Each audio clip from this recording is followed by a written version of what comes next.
নির্বাচন সবসময় আমাদের উৎসবমুখর পরিবেশে হয়, এটা থেকে আমরা কখনোই বেরোতে পারি না। এবং আমরা চাই আমরা প্যানেল একটা দুটা তিনটা যেভাবে থাকি না কেন আমরা অনেক আনন্দ করে এই নির্বাচনটা করে থাকি 2 বছর পর পর।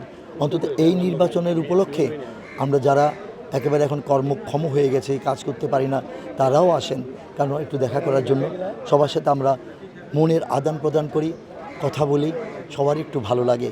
আর হার জিত সেটা থাকবেই, হার জিতকে সাথে নিয়ে আমাদেরকে এগিয়ে যেতে হবে। কে হারবো কে জিতবো সেটা বড় কথা নয়, আমরা যে সবাই একসাথে থাকতে পারি আমাদেরকে দোয়াই করবেন। শুভেচ্ছা আপনাদের সকলকে। অনেকের বাজার যায়, ছেলে মেয়েদের স্কুল থাকে, কোচিং থাকে, তারপর পবিত্র জুমার দিন নামাজ পড়ে অনেকে তারপরে আসবেন। আমি জানি যে নামাজের পর থেকে যে চাপটা আসবে সেটা একটা কঠিন চাপ হয়ে যায়, স্বাভাবিক ব্যাপার। মানুষ সকলের কাজ শেষ করি তবেই তো ভোটটা দিতে আসবে। এবং আশা করি যেহেতু আজকে আমাদের সময়টা বাড়িয়ে দেওয়া হয়েছে সন্ধ্যা 6টা পর্যন্ত, আমি আশা করব যে 573 জনের মধ্যে অন্তত আমার পক্ষে মনে হয় যে 473 জন আসবে।